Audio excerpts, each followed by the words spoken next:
Sir एक बात बोलूं? हाँ बोलो। ये जो एनआरसी है ना, ये तो मुस्लिमों का है, हमारा थोड़ी है। हम क्यों ये सब में पढ़ना? वो लोग संभाल लेंगे ना उनके हिसाब से। अपने को काय को टेंशन, मतलब आप लोगों को। सर बुरा मत मानो, आप भी हिंदू मैं भी हिंदू, इसीलिए आपको समझा रहा हूँ। बबलू, सीए का मतलब मालूम तुमको? हाँ, जो बाहरी देश के हमारे हिंदू भाई बहन है ना, उनको अपने देश की नागरिकता मिलेगी। गुड। एनआरसी के बारे में मालूम होगा? एनआरसी जो हमारे देश में घुसपैठिया है ना, आतंकवादी, उनको जेल में डाला जाएगा।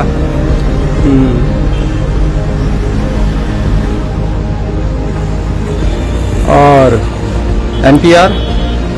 अरे वही तो नहीं पता सर, 2 दिन से अपने काम में इतना बिजी था कि मतलब न्यूज ही नहीं देख पाया। एक बात बता, ये देश किसका है? हमारा है सर। ये बिरला मंदिर, तिरुपति किसका है? हमारा है सर। चार मीनार किसका है? गंगा नदी और ताजमहल किसका है? अंबेडकर जी, गांधी जी, अब्दुल कलाम जी, ये सब किसके हैं? हाँ? हमारे देश के है सर। ये देश किसका है?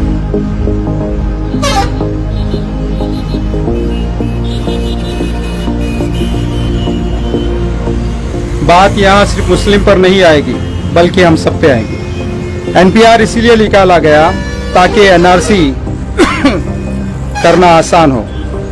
एनपीआर पहले तुमसे तुम्हारा नाम पूछेगा, फिर तुम्हारे माता पिता का नाम और उनका जन्म स्थान। आपका पता, आपकी राष्ट्रीयता साबित करनी पड़ेगी। और भी अन्य डिटेल्स पूछे जाएंगे।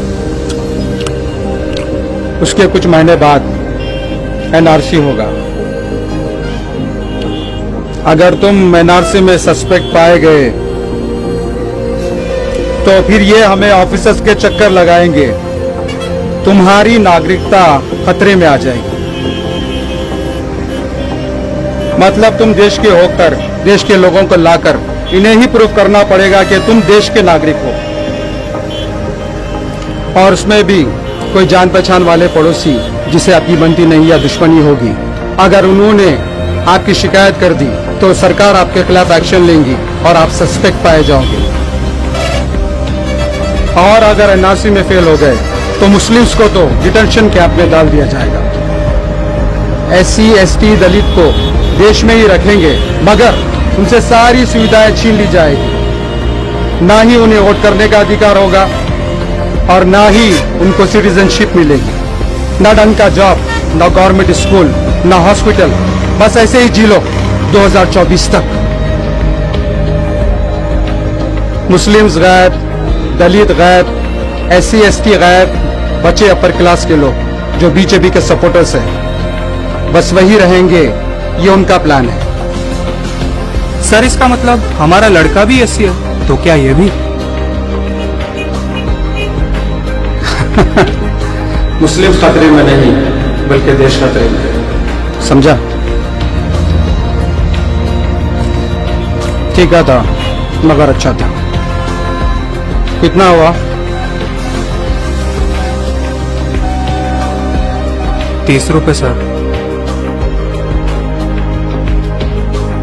इसका मतलब हमारा देश खतरे में है। सर मैं भी आ रहा।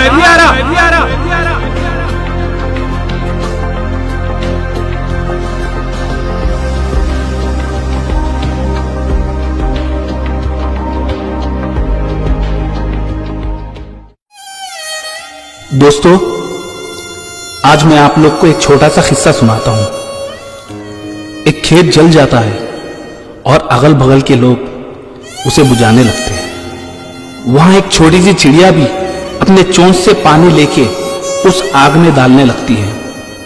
एक कौवा आकर उस पे हंसकर पूछता है, इतनी बड़ी आग और इतने सारे लोग बुझा रहे हैं, तेरे इतने बूंद से क्या होगा? चिड़िया बोलती है, मुझे पता है कुछ फर्क नहीं पड़ने वाला है, मगर जब भी इस हादसे का जिक्र होगा तब इन लोगों में मेरा भी नाम लिया जाएगा। इसी तरह ये देश हमारा है, हम सबको मिलकर ये आग बुझानी होगी।